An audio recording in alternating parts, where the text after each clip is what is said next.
हाय नमस्कार दोस्तों, point singer channel में आप सबका स्वागत है। दोस्तों आज का जो मेरा वीडियो है सिविल इंजीनियर्स के लिए, उन स्टूडेंट्स के लिए है जिन स्टूडेंट्स ने सिविल इंजीनियरिंग की पढ़ाई कंप्लीट कर ली है या जिन्होंने अभी अभी अपना सिविल इंजीनियर के तौर पे करियर स्टार्ट किया है, तो उनके लिए वीडियो बेहद इंपॉर्टेंट है। दोस्तों जो मेरा आज का टॉपिक है, अगर आप एक सिविल इंजीनियर हैं और एक बेहतरीन करियर बनाना चाहते हैं तो आपको शुरुआती दिनों में जो कैरियर का जो स्टार्टिंग पीरियड है उसमें कौन से ऐसे टिप्स हैं जिनके बारे में आप सबको पता होना चाहिए। तो कुछ सिविल इंजीनियर ऐसे होते हैं कि कैरियर के स्टार्टिंग में वो उन चीज़ों पे फोकस करते हैं जिनसे उनका कैरियर बनना है। तो वो कौन से ऐसे पॉइंट्स हैं जिनको फॉलो करके एक बेहतरीन एक ब्राइट फ्यूचर बन सकता है एज ए सिविल इंजीनियर। बहुत सारे ऐसे सिविल इंजीनियर्स होते हैं जो बहुत जल्दी ग्रो कर जाते हैं और बहुत सारे ऐसे सिविल इंजीनियर्स होते हैं जो 10 या 12 साल काम करने के बाद भी अच्छा पैकेज नहीं कमा पाते, अर्न नहीं कर पाते। तो कौन सी कमियां रह जाती हैं जो वो लोग फॉलो नहीं करते, तो उसका खामियाजा उनको इन फ्यूचर भुगतना पड़ता है। तो मेरा टॉपिक आज इसी पे आधारित है कि एक सिविल इंजीनियर हो अगर आप, तो आप एक बेहतरीन करियर कैसे बना सकते हो। मैं भी 10 या 12 साल से एज ए सिविल इंजीनियर काम कर रहा हूँ और इन तमाम चीज़ों को मैंने समझने की कोशिश की है कि किस तरह से हम लोग एक अच्छा एक बेहतरीन करियर बना सकते हैं। तो सबसे पहला जो पॉइंट्स है, फर्स्ट प्रोजेक्ट एग्जीक्यूशन टाइम। ठीक है, दोबारा मैं रिपीट कर देता हूँ, first project execution time. Civil engineer का जो फ्यूचर है, जो करियर है, वो इस बात पे निर्भर करता है कि पहले प्रोजेक्ट पे आपने कितना टाइम दिया है। ठीक है, हम लोग करते क्या है, जो शुरुआती जो दिन होते हैं as a civil engineer, starting में हम जल्दी जल्दी कंपनियां चेंज कर देते हैं, 6 महीने, 8 महीने, 1 साल, 2 साल। कभी भी ये चीज़ बहुत बड़ा मैटर करता है, लाइफ में बहुत ज़्यादा मैटर करता है। अगर आप एक सिविल इंजीनियर हैं, आपने फर्स्ट प्रोजेक्ट ज्वाइन किया है, तो कोशिश कीजिए उसको एंड तक लेके जाएं। ठीक है, उसमें जो भी एक्टिविटीज होंगी, जो भी टेक्निकल चीजें होंगी, वो आपको सब कुछ सीखने को मिलेगा और वहीं से आपका स्किल डेवलप होगा। तो सबसे जो जरूरी है, कहीं ना कहीं हमारे जो सिविल इंजीनियर भाई है उनकी काउंसलिंग नहीं हो पाती कि हम लोगों को जो कैरियर है उसको किस तरह से लेके जाना आगे क्या है। तो जो फर्स्ट प्रोजेक्ट की जो टाइमिंग है, एग्जीक्यूशन टाइमिंग है, वो डिपेंड करेगा आपका फ्यूचर का पैकेज। इस बात को आप नोट कर लीजिए, क्योंकि जितना ज़्यादा आप फर्स्ट प्रोजेक्ट पे टाइम दोगे, कोशिश कीजिए कि फर्स्ट प्रोजेक्ट कंप्लीट करें या कम से कम 2 या 3 साल उस पर जरूर दें।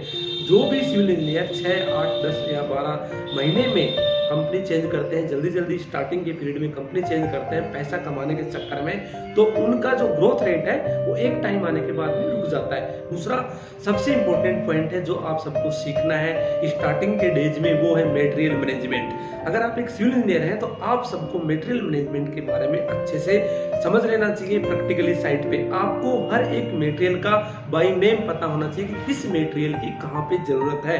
कंस्ट्रक्शन में इतने सारे मटेरियल्स होते हैं, 1000 टाइप के मटेरियल्स होते हैं, उनके बारे में आपको डीपली समझना है कि किस मटेरियल का कहाँ पे यूज होता है। ठीक है, आपको जो आपका जो स्टार्टिंग पीरियड है एज ए सिविल इंजीनियर, तो आप सबको इन चीजों को ध्यान रखना है कि कौन सा मटेरियल कहाँ यूज होना है। तीसरा सबसे इंपॉर्टेंट पॉइंट है मटेरियल कंजप्शन। आपको कैरियर के शुरुआती दिनों में जो आपने फर्स्ट प्रोजेक्ट ज्वाइन किया उसमें आप सबको समझना है मटेरियल कंजप्शन। आप सबको पता होना चाहिए कि कौन सा मटेरियल कहाँ कंजप्शन होना है, कहाँ यूज होना है, कितनी मात्रा में यूज होना है। चौथा सबसे इंपॉर्टेंट पॉइंट है क्यूसी, क्वालिटी कंट्रोल की जो चीजें होती है। क्यूसी एक डिपार्टमेंट होता है, क्वालिटी कंट्रोल के बारे में आप सबको समझना बेहद जरूरी है। क्यूसी का मतलब है स्लम टेस्ट है, क्यूब टेस्ट है, सैंड टेस्ट है, ब्रिक टेस्ट है। ठीक है, प्रोटोकॉल्स बनाने होते हैं, चेकलिस्ट बनाने होते हैं, पोर कार्ड बनाने होते हैं। जो क्वालिटी कंट्रोल जो डिपार्टमेंट है उससे संबंधित जो डॉक्यूमेंट्स होते हैं, जितने भी डॉक्यूमेंट्स होते हैं, एमटीसी, मटेरियल टेस्टिंग सर्टिफिकेट वगैरह, हर एक चीज का आपको नॉलेज लेना है, आपको गेन करना है, आपको प्रैक्टिकली ये सब चीजें देखनी है, करनी है, अगर आपको एक अच्छा करियर बनाना है एज ए सिविल इंजीनियर। दोस्तों जो पांचवा सबसे इंपॉर्टेंट पॉइंट है कैरियर के शुरुआती दिनों में सिविल इंजीनियर के लिए, वो है डेली आउटपुट एनालिसिस। आपको डे टू डे डेली आपको आउटपुट एनालिसिस करना है। तो जो छठा सबसे इंपॉर्टेंट पॉइंट है, अगर आपने एज ए सिविल इंजीनियर अपना कैरियर शुरुआत किया है, तो वो है कम्युनिकेशन स्किल। जिस सिविल इंजीनियर का कम्युनिकेशन स्किल अच्छा होता है, कम्युनिकेशन स्किल का मतलब आप अपनी मैन पावर से, अपने वेंडर से, अपने स्टाफ से आपका बर्ताव कैसा, आपकी बातचीत करने का तरीका क्या है, ये बहुत मैटर करता है आपके कैरियर में, आपके पैकेज में, और आपका जो कैरियर जो ग्रो होता है उसमें इसका बहुत बड़ा रोल आ जाता है।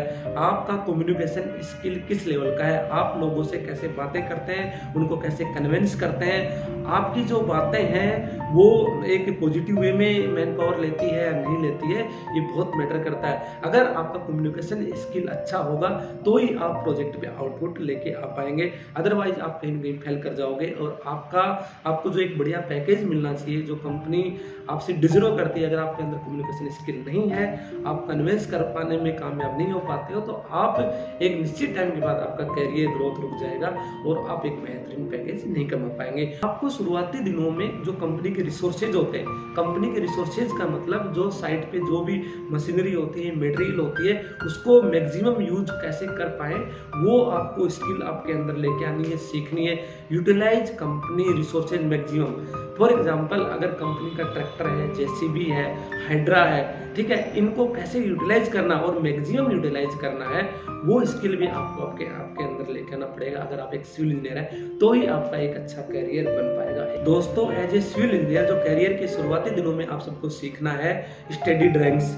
आपको ड्राइंग स्टडी करना आना बेहद जरूरी है। आपको डेली ड्राइंग्स को स्टडी करना है, पढ़ना है और अपने सीनियर से डिस्कस करना है।